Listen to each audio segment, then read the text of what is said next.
I never thought I would tell this story out loud. Not because it's embarrassing, but because every time I remember it, I feel that cold wind again, the kind that doesn't just chill your bones, but shakes your sense of belonging. If you imagine what it feels like to have your whole world collapse before your eyes. I want you to picture this. You're 16. It's late. Storm clouds press against the windows. The rain is so loud it could drown out your own thoughts. And then your mother says the words that pull your life apart, "Get out. I don't want you here." Not because you did something wrong. Not because you made a mistake. But because someone you trusted, lied about you, and your parents believed it. I'm Isabella Moore. This is the story of how one lie cost me everything, and how I turned that pain into something no one saw coming. I grew up in a small town where everyone knew everyone else's business. Not because they were close, because there was nothing else to do. My family was quiet, normal, so normal that no one ever noticed us. I wasn't popular. I wasn't rebellious. I was the kid who got good grades, stayed out of trouble, and was polite enough to make adults like me. But that didn't mean life was easy. My mother, Gloria, always carried the look of someone waiting for disappointment. My father, Raymond, worked 2 jobs and came home tired every night. My older sister, Marissa? She was sharp, beautiful, and unpredictable, like a storm wrapped in perfume. But I loved her. In my head, she was my protector, my confidant, my closest friend in the whole world. I should have known that love can blind you. Everything changed on a Wednesday that began exactly like any other. School, homework, dinner, the usual. The storm came later, but its warning signs were already there. I walked into the living room that night to find my mother and sister whispering. Their voices stopped instantly. I said hello, and there was so much silence you could taste it. My mom said, "Isabella, we need to talk." I didn't know then that "we need to talk" is the beginning of every nightmare. That's when they told me what Marissa saw. Marissa claimed that I had been stealing money from her room. Hundreds of dollars missing. That I lied when she asked me directly.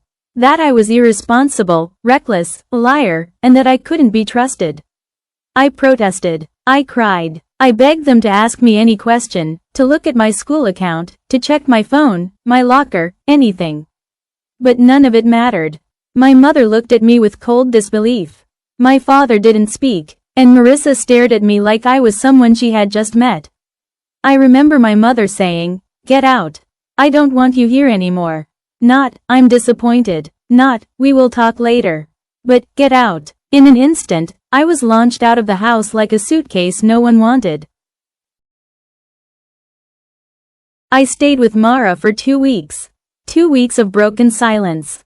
2 weeks of walking through school pretending nothing was wrong. 2 weeks of seeing whispers and pity in every hallway. No one knew what really happened, except the ones who saw me on the bus stop, soaked and shaking.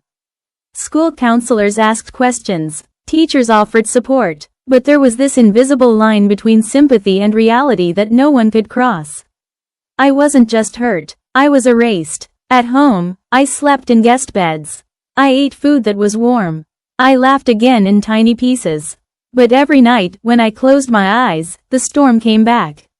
Not outside the window. Inside my chest. It was loud. One day, I walked past our old house.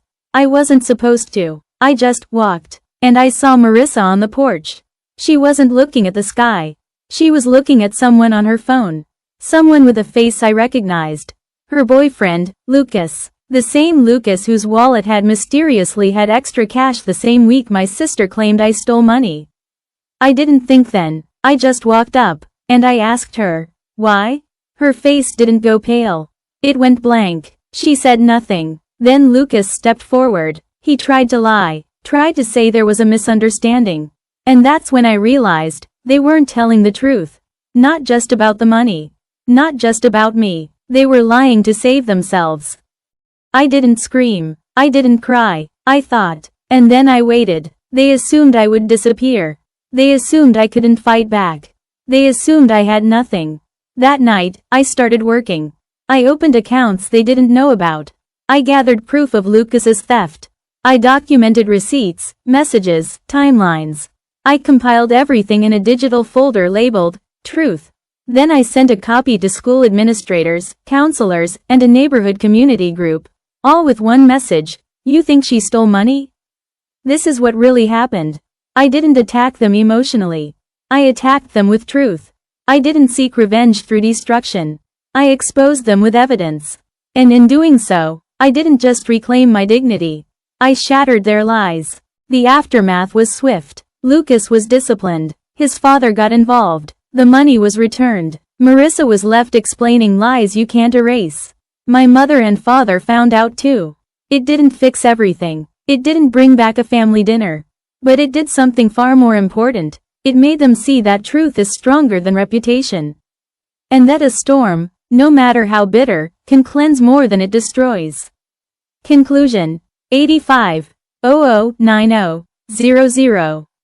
I wasn't just the girl who was kicked out on a stormy night. I became the woman who walked through the storm, and came out stronger. If you ever feel abandoned, betrayed, forgotten, or hurt, just remember, you don't need everyone to believe in you. You just need one thing: truth.